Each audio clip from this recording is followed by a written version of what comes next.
Kita bermohon pada Allah semoga di hari ini kita diberkahi oleh Allah Subhanahu wa taala. Siap jadi penghuni surga? Tidak cukup dengan amin ya. Masuk surga tidak cukup dengan amin, tapi harus disiapkan dengan amal saleh.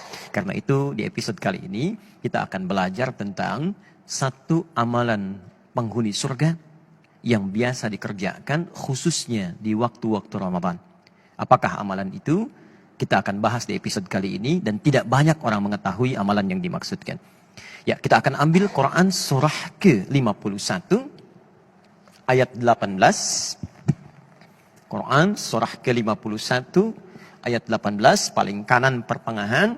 Ini nanti korelasinya dimulai dari ayat ke-15-nya ya, sampai bertemu di ayat 18. Kemudian jaminan Allahnya lagi ada di Quran sebelumnya surah ketiga ayat ke-17. Nanti korelasi ayat ini terkait juga dengan ayat 15-nya. Ini sangat menarik sampai ke-16 sampai dengan 17-nya. Ini amalannya dan jaminannya surga yang dijanjikan. Baik, mari kita lihat. Masih ingat di pertemuan yang lalu saya menerangkan tentang satu waktu menjelang kepada fajar. Disebut apa waktunya? Sahar. Ya. Waktunya disebut dengan sahar. Amalannya disebut dengan sahur. Jamak dari kata sahar adalah kata ashar. Waktu singkat menjelang fajar. Anda kerjakan amalan disebut dengan sahur. Saat Ramadan banyak diartikan sahur itu sekedar makan. Makan, tunggu fajar, tunaikan sholat, kadang-kadang selesai langsung istirahat.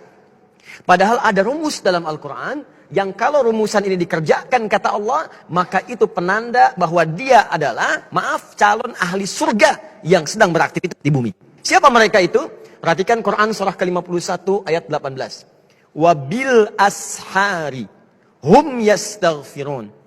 Ada orang-orang penghuni surga itu yang aktivitasnya saat di dunia di waktu sahar. Wabil ashari hum yastaghfirun. Mereka banyak beristighfar kepada Allah Subhanahu wa taala. Istighfar. Siapa mereka ini? Kembalikan ke ayat 15-nya. Innal muttaqina fi jannatin wa uyun. Ada orang-orang takwa yang akan masuk surga, surganya spesial. Jadi orang yang biasa istighfar di waktu sahar itu surganya spesial. Kata Allah, mereka akan tinggal di taman-taman surga. Akhidhina ma atahum rabbuhum. Keunggulan yang kedua, mereka akan langsung mendapatkan kenikmatan surga dari Allah tanpa perantara. Jadi bisa menatap Allah tanpa hijab. Ya, nanti di hari kiamat saat kembali kepada Allah. Nanti ayatnya di Quran surah 75, ayat ke-22 sampai dengan 23. Ya, wujuhun yawma idzin nadhirah. Ada orang yang wajahnya berbinar, gembira sekali. Bukan karena masuk surganya. Ya, bukan karena surganya. Ila rabbiha nadhirah, karena bisa menatap Allah langsung tanpa hijab seketika. Siapa di antara mereka itu? Inilah yang saat di dunia punya kebiasaan istighfar di waktu sahar. Nah, jadi saya ingin simpulkan bahwa dalam bahasan ini, yang pertama, teman-teman, kalau sudah masuk waktu sahur, jangan cuma makan.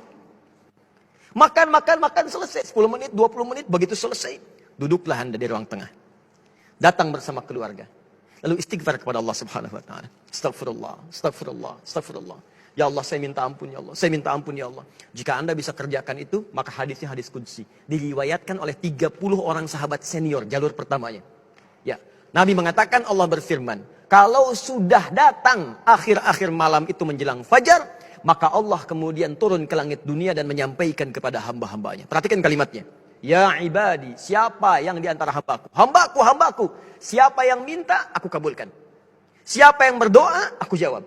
Wa man istaghfara liya, dan siapa yang istighfar kepadaku, ghafartu lahu, maka aku ampuni semua dosa-dosanya. Kata para ulama, jika seorang sudah diampuni dosanya, maka semua yang dimintakan akan langsung dikabulkan oleh Allah tanpa harus minta lagi. Maka para ulama mengatakan pilih yang ketiga untuk istighfar, maka semua akan Allah cukupkan dalam kehidupan kita. Karena itulah orang istighfar disebut lagi di Quran surah ketiga ayat ke-17. Orang-orang penghuni surga dengan 4 golongan lain. As-sabirina, was-sadiqina, wal-qanitina, wal-munfiqina, wal-mustaghfirina bil ashar.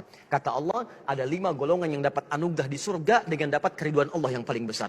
Orang-orang sabar, orang-orang yang khusyuk dalam salat, orang-orang yang rajin bersedekah, dan orang-orang diantaranya yang senang berinfak, serta orang-orang yang beristighfar di waktu fajar.